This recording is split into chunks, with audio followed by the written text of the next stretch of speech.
Hello, everybody, and welcome to the Prognard. I am your host, Jacob Williams. Today, what I'm going to take a look at are some strategy pointers for a game called Stones of Fate, which may be a game that you guys haven't heard of. If you haven't, you really should check this out. It's a really fun, light game. Takes about 30 minutes to play. Some buddies of mine at work play this on our lunch break, and we've had a lot of fun with it. It's very challenging in the short play time that it has. But I wanted to get onto film here some strategy advice that I have found through my playthroughs of this game. All right. Unlike some of my other games, it's really hard to have some pre-written notes in terms of strategy for this one.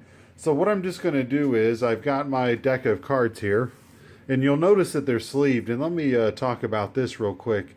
If you're not familiar with this game, go see a review on it and then come back and take a look at it. But basically, there's a strong memory component to the game because a lot of your cards are face down, and we find having the opaque sleeves actually makes the memory component really come out. And we didn't think it would when we first tried it, but it ended up having a huge impact. So I keep mine sleeved with opaque sleeves when typically I like to have clear sleeves with my game. Anyway, so what I'm going to do here to go over some of my basic strategies, everything I do is dependent on the spread. And if you haven't seen a review on this yet but are still watching, the spread is what we call this 3x3 grid that makes up the play area of this game. All right. And then I'm running out of frame space, so let me come up here and I'll adjust the camera as needed. Okay. So I just made a random spread. I shuffled these up before I started, so there's no real shenanigans here. Okay, so when I see a spread, the first thing that you want to do is you don't want to memorize the board, okay? It's pretty much impossible to remember all this. No matter how awesome you think you are, no matter how much of an eidetic memory you think you have, you will not be able to remember these once they flip over. So what I like to do is I like to keep my eye out for a few things. And the first thing I like to look for is let me use the correct terminology, opportunity zones. Opportunity zones are these little triangle symbols, and I don't see any on the board.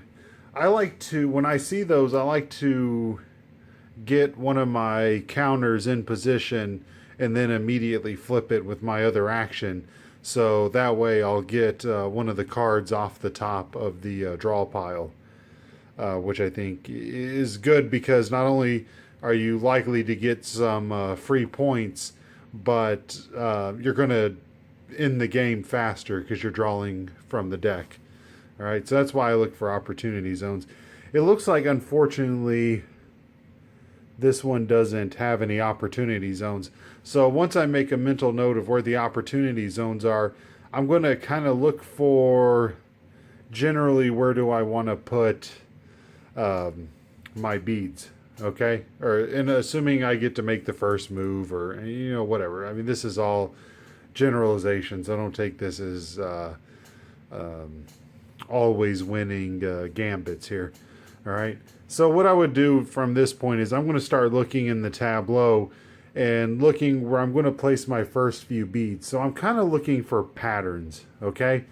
And while I'm looking for patterns, I'm going to keep my eye on the negative scorecards. Okay. Because I don't want to get those unless it's something like this, where I can give it to another player, right? So maybe a good move in this tableau, I see this, what do they call that? Power zone here, and I see a power zone here. So in my mind, I'm kind of thinking to myself, maybe I go here, okay? Because I'm not trying to memorize the spread so much as I'm trying to memorize where I want to put a couple of beads, right? I have a lot of power zones right here, so maybe in my head I'm thinking I want to go here, all right? The danger of going here is if I win this, it's a -1, okay? And this position's tricky because this has a flip effect. Flip all cards in the same horizontal row as this one. So it might be a little tricky going here, but I don't know, maybe the first thing I would do on my turns is go here and here, all right? And another good thing about this setup is towards the end of the game, you need your beads concentrated in the center, because when you do the final flipping, look at how many cards you have influence on. You've got influence on 1, 2, 3, 4, 5 cards just by playing close to the center here, all right, which is over 50% of the play area. All right, so with this spread, when I'm looking at the patterns, I'm kind of looking up here, not so much looking over here.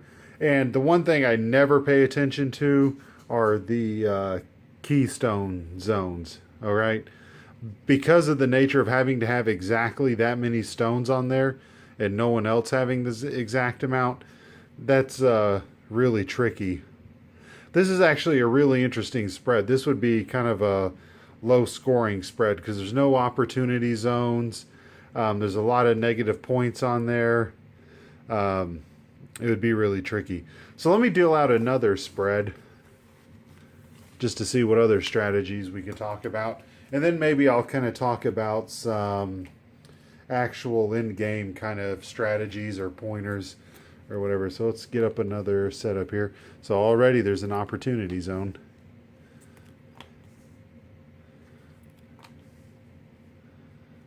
There's another opportunity zone.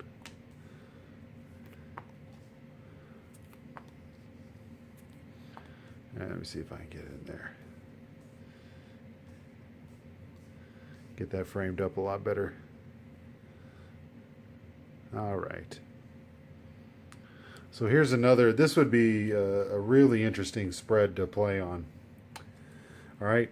Because right away, what I would probably do on my turns is go here and here. All right. Because I got my 2 opportunity zones. I wish I had a third action. I'd like to go there. And maybe I would if it was my second turn. I'd maybe go there and then flip here. That would be a good move. I'm in the forbidden zone here, but, you know, it's 1 point with the conditional. Maybe the conditional pays out afterwards. I don't know. A really good, if you had the first play, a really good move would be to go here and then flip this. And again, you're looking for patterns. I like to think of it as a hierarchy. I like to hit the opportunity zones first. Then I like to make sure I'm keeping an eye out to avoid the negatives. And maybe if you were the second player and you saw this setup, maybe a power play is to flip this to cause your opponent to take this -1. You know, that's something to keep your eye out on. But I would say the flow that you would be wanting to look at is you want to move your counters along here in this setup because you have 2 power zones. You got a couple of opportunity zones. This opportunity zone is tempting, but it doesn't have as much synergy. So if all of my rambling, if you take away anything from my rambling, it's that you want to look for patterns in your, sorry about the glare on that. You want to look for patterns in your opening spread instead of memorizing whole cloth everything. And to be honest, I never even really memorize any of the writing on here or any of the text. The only thing I might do is maybe if I want to look at some win icons, maybe a flip icon, but I'm never reading stuff like this. when I'm looking at the initial spread. All right, so that's kind of some strategy pointers when you're setting up. Now, what are some in-game kind of pointers? Let me frame up a little bit better. And again, I'm sorry about this glare. All right, what are some of my in-game pointers? I would say the biggest thing is don't peek, or try to peek as little as you can. All right, because when you're peeking, it's almost like you're wasting an action. When does it make sense to peek? Maybe if you know something has keystones and you need to make sure that you're in the right spots to score those keystones, maybe it's worth peeking.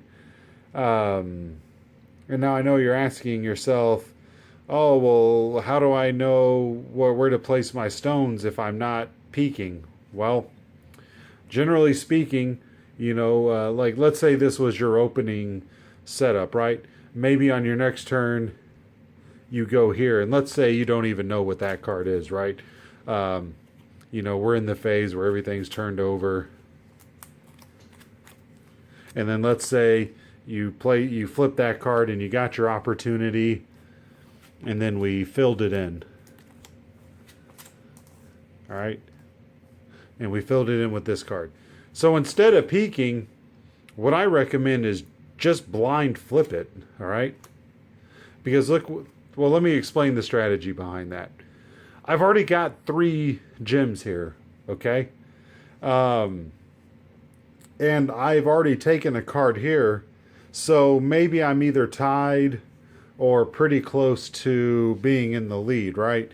So it's advantageous for me to run the clock down, which is running the draw pile down, all right? So instead of wasting an action to peek, I just want to blind flip, okay? And because I've already got 3 stones out there, most of the symbols on cards are power zones, all right? So when I flip it and I've got a good setup here, and even if, let me just put out a couple of beads to represent what other players might have, I'm still winning a scenario like this. All right, generally speaking, for the generic card, I'm in a really good position. All right, and so as luck would have it, I would win because I have the majority of, or the plurality of stones here on this power zone. All right, so that's a free card, right? And then you replace it and it comes back to your next turn, and just blind flip it again. All right, well, this one doesn't work out for you. I mean, you still win the card, but it's a negative card. But maybe it helps demonstrate my point that a lot of times, and again, I haven't seen this card, blind flip is better than most other things. So look at it. This is interesting. I can't score this because even though I have the keystones right, I'm in the forbidden zone on the right of the card. All right, so now I flip all cards in the vertical column.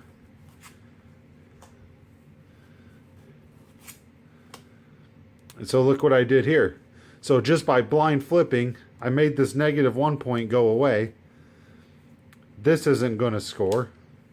And I receive an opportunity card on that. And then my opportunity, well, it's a -1. I don't know how much I'm demonstrating how this works. But maybe you see that when you have an advantage like that, just blind flipping is a really good strategy as opposed to peeking, because you're not wasting your time or wasting your actions by just seeing the other card. Just flip it and let the chips fall where they may. When you have an advantage, most of the time it's really going to work out for you. And just for shits and giggles, well, I'm in the forbidden zone, but each player must discard a card at random from their collection. This would be good because I could maybe get rid of one of those negative points that I've been getting. All right. Replace that card. Flip all these over for a second. So that's one thing I recommend during the middle of play, is to just flip those cards. All right. And I think I commented on this a little bit earlier, but as you're getting close to the end game, to set up for that end game flip and score, try to play,